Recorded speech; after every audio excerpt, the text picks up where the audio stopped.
வணக்கத்துடன் இது இன்பா டாக்ஸ். தமிழக அரசியல் களத்தில் திடீரென்று ஆண்டு கொண்டிருந்த திராவிட முன்னேற்ற கழகத்தை எல்லாம் அப்புறப்படுத்திவிட்டு தமிழக வெற்றி கழகம் ஆட்சிக்கு வந்தது. ஆட்சிக்கு வந்திருக்கக்கூடிய தமிழக வெற்றி கழகம் இப்பொழுது அதனுடைய செயல்பாடுகள் கொஞ்சம் கொஞ்சமாக வீரியம் கொள்ள தொடங்கி இருக்கின்றன. இந்த சூழலில் இலங்கையில் வாழ்ந்து கொண்டிருக்கக்கூடிய தமிழர்கள் அவர்கள் தமிழக வெற்றி கழகத்தின் தலைவராகவும் தமிழகத்தின் முதல்வராக இருக்கக்கூடிய விஜய் அவர்களிடம் ஒரு பெரிய எதிர்பார்ப்பு அல்லது ஒரு கோரிக்கை இந்த இலங்கை தமிழர்கள் மத்தியில் இருக்கிறது என்பதுதான் நிஜம். அதாவது சமீப காலங்களாக நடந்து கொண்டிருக்கக்கூடிய நகர்வுகளை வைத்து பார்க்கின்ற பொழுது உலகத்தில் இருக்கக்கூடிய பெரும்பாலான நாடுகள் விஜய் அவர்களுடைய பெரும்பாலான நாடுகளில் வாழ்ந்து கொண்டிருக்கக்கூடிய தமிழர்கள் விஜய் அவர்களுடைய தலைமையில் ஒரு ஒருங்கிணைந்த தமிழர் குழுமத்தை உருவாக்குவதற்கான முயற்சியில் இறங்கியிருக்கிறார்கள்.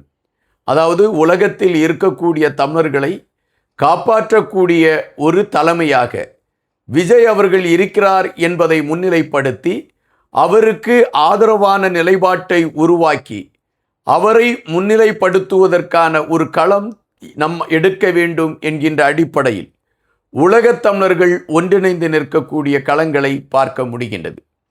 அப்படி என்றால் உலகத்தில் இருக்கக்கூடிய அனைத்து தமிழ் சொந்தங்களுக்கும் ஒரு மிகப்பெரிய தலைமையாக விஜய் அவர்கள் மாறி இருக்கிறார் என்பதைத்தான் நாம் இங்கு பதிவு செய்ய வேண்டிய ஒன்றாக இருக்கின்றது. ஆட்சி பீடத்தில் ஏறிய பொழுது விஜய் அவர்களுடைய ஆட்சி எப்படி இருக்கும் என்ற கேள்வியை வைத்து இந்த ஆட்சி தாக்கு பிடிக்குமா என்கின்ற நையாண்டியோடு எதிர்பார்த்து காத்திருந்தவர்களுக்கு விஜய் அவர்களுடைய செயல்பாடும் அவருடைய ஆட்சியின் முறைமைகளும் அவர்களுக்கு பெரிய பாடத்தை கற்றுக் கொடுத்திருக்கிறது. அதுபோல உலகத்தில் வாழக்கூடிய தமிழர்களுக்கெல்லாம் நாங்கள்தான் தலைவர் என்கின்ற தம்பட்டத்தை அடித்து கொண்டு தங்களை வளப்படுத்தக்கூடிய களங்களை எடுத்து கொண்டிருக்கக்கூடிய பெரிய ஆளுமைகளையெல்லாம் புறந்தள்ளிவிட்டு உலக தமிழர்கள் இப்பொழுது விஜய் அவர்களை தங்களுடைய வழிகாட்டியாகவும் தங்களுடைய தலைமையாகவும் ஏற்றிருக்கக்கூடிய மாற்றத்தை பார்க்க முடிகின்றது. அந்த மாற்றத்தின் அடிப்படையில் தற்பொழுது இலங்கையில் வாழ்ந்து கொண்டிருக்கக்கூடிய தமிழ் சொந்தங்கள் தங்களுடைய உணர்வுகளையும் தங்களுடைய இதயத்தின் வேண்டல்களையும் விஜய் அவர்கள் பக்கம் வைத்து எங்களுக்காக நீங்கள் களத்தில் இறங்க வேண்டும் என்கின்ற கோரிக்கையை எடுத்து வைக்க ஆரம்பித்திருக்கின்றார்கள். அப்படியென்றால் வடக்கு கிழக்கு பகுதியில் இருக்கக்கூடிய தமிழ் சொந்தங்கள் தங்களுடைய உள்ள குமுறலை கொட்டி தீர்ப்பதற்கான களமாகவும் கொட்டி தீர்ப்பதற்கான சந்நிதியாகவும் இருக்கக்கூடியது தமிழக முதலமைச்சர் விஜய் என்பதை அவர்கள் புரிந்து வைத்திருக்கிறார்கள் என்பதைத்தான் இதன் மூலம் நம்மால் அறிந்து கொள்ள முடிகின்றது. தற்பொழுது இலங்கையில் 2 பிரிவான தமிழர்கள் இருக்கிறார்கள்.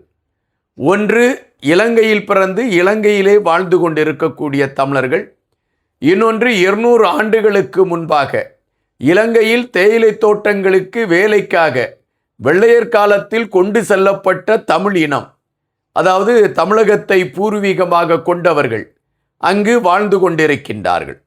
அவர்களை மலையக தமிழர்கள் என்று அழைக்கக்கூடிய களங்களை நம்மால் பார்க்க முடிகின்றது. இப்பொழுது அங்கு இருக்கக்கூடிய ஒட்டுமொத்த தமிழ் சொந்தங்களும் பிரதானமான கோரிக்கைகளை எடுத்து வைக்கிறார்கள்.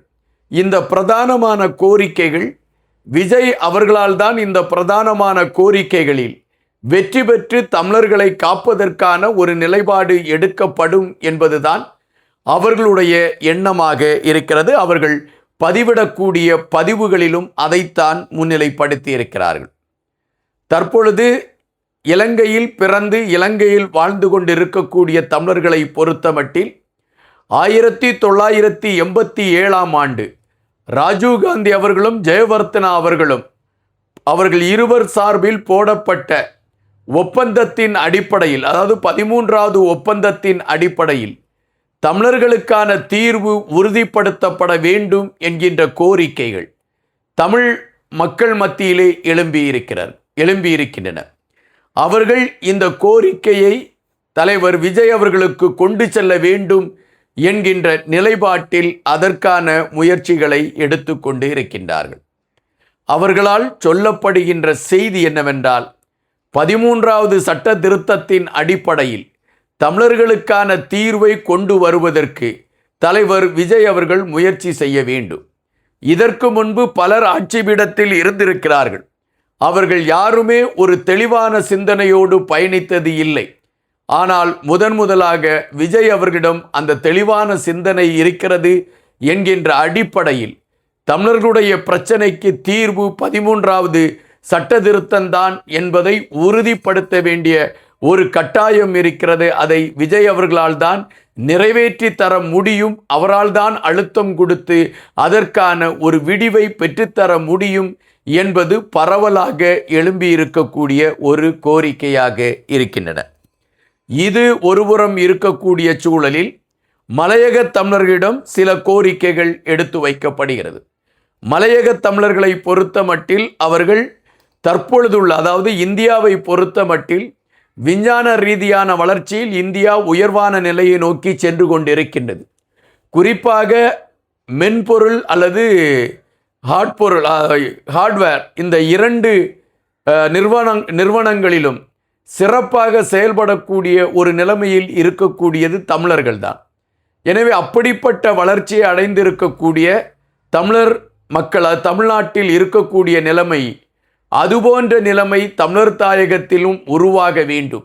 அங்கு இருக்கக்கூடிய இளைஞர்களுக்கும் அறிவு சார்ந்த கல்வி முறைமைகள் உருவாக்கப்பட்டு இணையம் சார்ந்த களங்களில் அவர்கள் முன்னேற வேண்டும் என்கின்ற கோரிக்கைகள் எடுத்து வைக்கப்படுகிறது. அதுபோல தமிழர்களுக்கென்று சில சலுகைகள் வேண்டும் என்று கேட்கிறார்கள். அதாவது மலையக தமிழர்கள் அடிக்கடி இறை சார்ந்த நகர்வுகளுக்காகவும் உறவுகளை பார்ப்பதற்காகவும் அவர்கள் தமிழகத்திற்கு வரக்கூடிய களங்கள் மிக விரைவாக நடைபெற்று கொண்டு இருக்கின்றன.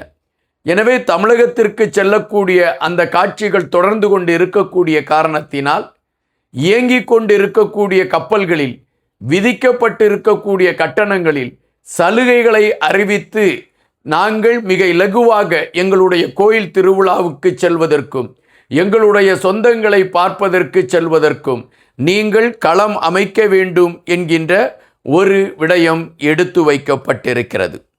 அதுபோல அதிக கப்பல்கள் இயக்கப்படுவதற்கான ஒரு களமும் இருந்தால் நாங்கள் அடிக்கடி இந்தியாவிற்கு போவதற்கான ஒரு களம் ஏற்படும் என்ற கருத்தை எடுத்து வைத்திருக்கிறார்கள்.